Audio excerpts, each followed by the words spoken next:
Hi guys, so for today's mini vlog, panibagong araw, panibagong ganap na naman ang nangyari sa buong maghapon.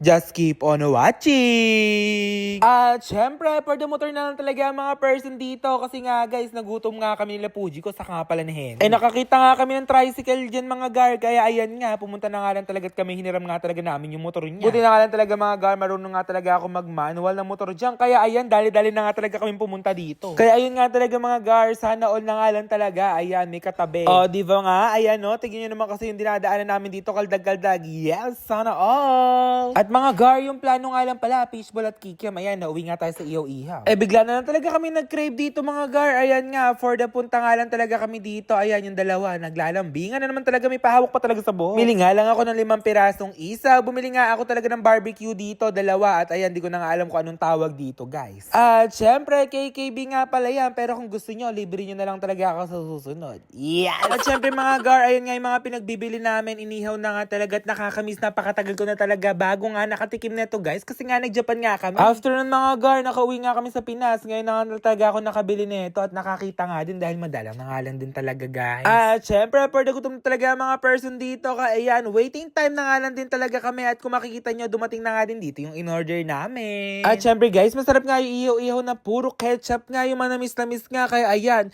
iti-taste test na nga natin yan guys. At syempre, unahin na nga natin tikman dito yung isaw. At gusto ko nga talaga guys, medyo manamis-namis ka talaga yung suka natin na medyo maasim. At syempre, habang kumakain tayo dito, di mawawala yung chikahan natin dyan. At ayun nga dalawa yo. Yes, sana all na lang talaga magkasama, no? Looking for the dentures. Kaya ayun nga, for the taste test na nga lang din talaga mga person dito. Ayan, dinamihan ko talaga ng sibuyas, guys. Yung kinakain ko din na yan, favorite ko nga din. At take note, onti nga lang talaga akong kumain yan mga guys. Kasi nga guys, nakaka-high blood nga yan. Kaya hinay-hinay nga lang tayo. At this is a sign nga mga gar na it-mention na nga yung mga kaibigan nyo. Mag-ihaw-ihaw na nga din kayo. Ayan nga, dumating na nga din dito yung siomay. At syempre, umorder nga din kami ng fruity dito, guys. Ayan nga mga gar, for the laps na nga lang talaga tayo dito. Naging food trip na nga lang din talaga yan. Kaya ayan nga, kain nga tayo, guys. At i-fast forward na nga natin yan. Nung gabi nga, guys, ito nangyari. Bigla na lang din kasi kami nagkaayaan dito. Anong oras na nga yan? Madaling araw na nga yata. Ayan, nagpares yata kami dito, mga guys. At syempre, chicken nga talaga yung ordering ko dyan.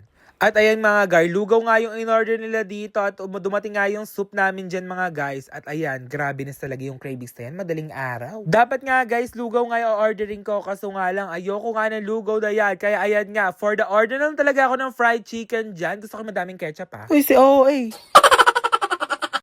Kaya ayun nga mga gar, dumating na nga din dito yung chicken ko. Grabiness, parang pang 2 person yata to pero carry ko yan. Kayang-kaya kong kainin yan dahil alam nyo naman, Chicken Joy is live. Oh, diva, para mapapadami tayo yata ng rice dito kasi nga guys, sobrang laki ng fried chicken nila dito at naka-fried rice with egg pa yan. Kaya ano pang inaantay nyo? Yung buong vlog na to mga gar, puro food trip na lang talaga yung nangyari. Kaya itag or mention yun na nga yung mga kaibigan nyo. Yeah, let's eat na nga guys. Ayan, for the chikahan na nga lang kami dito. Tawanan kami ng tawanan dyan guys. Kaya sana nga nag-enjoy kayo. Yun lang guys, thank you for watching.